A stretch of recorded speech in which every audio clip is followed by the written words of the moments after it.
Assalamualaikum warahmatullahi wabarakatuh. Saudara sekalian, bagaimana kabarnya hari ini? Semoga semuanya dalam keadaan sehat, dalam keadaan berbahagia, dan senantiasa mendapat bimbingan dan perlindungan dari Allah. Kembali bertemu lagi dengan saya Ansar Akil dalam mata kuliah Teknologi Komunikasi dan Informasi. Pada pertemuan ini, saya akan menjelaskan beberapa konsep dasar yang sering kita gunakan dalam mata kuliah ini. Yang pertama mengenai pengetahuan, atau dalam bahasa Inggris disebut knowledge. Saudara sekalian, pengetahuan ini adalah segala kesan yang tersimpan di dalam pikiran kita, yang diperoleh dari pengalaman, penerimaan panca indera, sesuatu yang kita sadari, yang bersifat spontan, tidak mendalam, dan pengetahuan itu sifatnya belum teruji. Jadi dalam kehidupan ini, di dalam aktivitas kita selalu menerima kesan-kesan dari apa yang kita lihat, apa yang kita dengarkan, apa yang kita alami, semuanya masuk ke dalam pikiran kita dan menjadi satu pengetahuan di dalam diri kita mengenai apa yang kita alami atau apa yang diterima oleh panca indera kita. Oleh karena itu, pengetahuan yang kita miliki akan terus berkembang, bertambah seiring dengan bertambahnya umur dan pengalaman hidup kita. Semakin banyak pengalaman kita, maka pengetahuan kita juga semakin banyak. Karena pengalaman itu merupakan satu peristiwa yang melibatkan panca indera kita, dan panca indera itulah merupakan pintu-pintu masuknya pengetahuan ke dalam pikiran kita.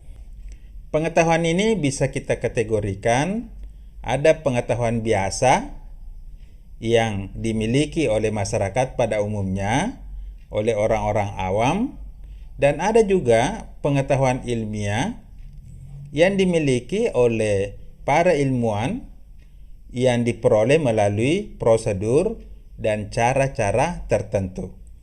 Pengetahuan ilmiah ini biasa juga disebut dengan ilmu pengetahuan. Saudara sekalian, selanjutnya kita akan membahas pengertian ilmu pengetahuan. Ilmu pengetahuan adalah pengetahuan yang tersusun secara sistematis sebagai hasil pembelajaran, penyelidikan, atau penelitian yang bersifat rasional, empiris, objektif, analitik, dan sistematis. Berbeda dengan pengetahuan yang diperoleh secara spontan dan didapatkan oleh siapapun, orang-orang awam atau masyarakat pada umumnya. Ilmu pengetahuan diperoleh dengan melakukan cara terorganisir, tekun, dan sungguh-sungguh. Biasa disebut dengan metode ilmiah. Metode ilmiah itu terdiri dari beberapa langkah, yaitu adanya ide atau masalah yang ingin diketahui, kemudian mencari data sesuai dengan masalah yang ingin dipelajari, kemudian setelah data terkumpul akan diolah, akan dianalisis, dan setelah itu kita akan mendapatkan satu kesimpulan. Itulah langkah-langkah umum dalam metode ilmiah. Nah, saudara sekalian, tentu ilmu pengetahuan atau sains ini memang dipelajari oleh mahasiswa, oleh sarjana, atau oleh ilmuwan yang memang secara khusus mempelajari satu bidang keilmuan di perguruan tinggi maupun di laboratorium tempat para ilmuwan itu melakukan penelitian. Ilmu pengetahuan sains ini sudah merupakan cabang-cabang yang bersifat khusus seperti ilmu matematika, sosiologi, antropologi, psikologi, dan komunikasi. Tentu saja ilmu khusus ini merupakan program studi yang dipelajari di perguruan tinggi, sehingga lebih bersifat mendalam sesuai dengan kajian bidang keilmuan tersebut. Selanjutnya kita akan jelaskan mengenai teknologi. Teknologi pada dasarnya merupakan penerapan atau aplikasi ilmu pengetahuan.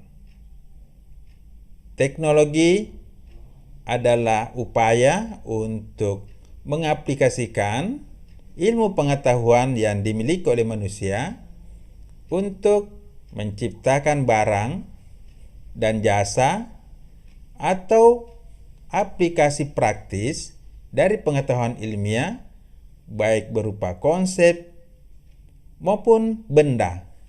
Jadi teknologi bukan hanya perangkat keras atau perangkat fisik, tapi teknologi juga bisa merupakan cara-cara tertentu, bisa merupakan metode, bisa merupakan prosedur, ataupun konsep-konsep yang digunakan oleh manusia di dalam menyelesaikan suatu pekerjaan.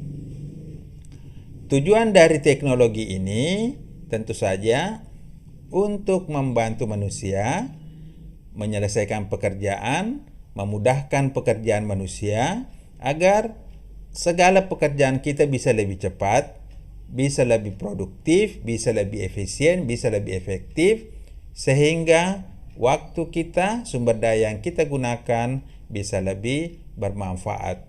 Oleh karena itu, teknologi ini akan selalu kita butuhkan kapanpun dan dimanapun. Teknologi bukan hanya sesuatu yang bersifat kompleks, mesin-mesin yang canggih, bahkan ala-ala sederhana pun bisa kita sebut sebagai satu teknologi. Misalnya sapu yang kita pakai untuk membersihkan lantai di rumah kita, itu juga adalah satu teknologi. Karena dengan menggunakan sapu, kita bisa lebih cepat dan lebih bersih di dalam menyapu sampah atau debu yang ada di dalam rumah kita. Oleh karena itu, berpikirlah untuk menerapkan ilmu yang Anda miliki. Karena dengan menerapkan ilmu itu, maka kita bisa mendapatkan manfaat yang lebih baik, lebih banyak, dan lebih efektif dari ilmu pengetahuan yang telah kita miliki. Saudara sekalian, selanjutnya, ilmu pengetahuan bukan hanya untuk mencerdaskan otak atau pikiran kita, tapi ilmu pengetahuan itu lebih penting bagaimana kita terapkan dengan teknologi itu agar teknologi itu memberi manfaat, memberi nilai tambah, membantu dan memudahkan hidup manusia. Serta dengan teknologi itu kita bisa mengurangi ketidakpastian di dalam mewujudkan suatu tujuan atau menyelesaikan satu pekerjaan. Nah, saudara sekalian, teknologi ini secara teknis juga dapat kita pahami terdiri dari perangkat keras atau hardware maupun perangkat lunak atau software.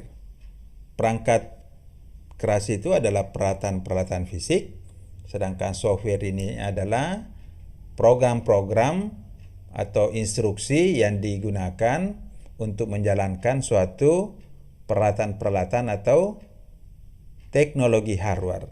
Nah, dengan adanya perangkat-perangkat hardware maupun software inilah, maka kita bisa menjalankan pekerjaan kita dengan lebih efektif dan efisien.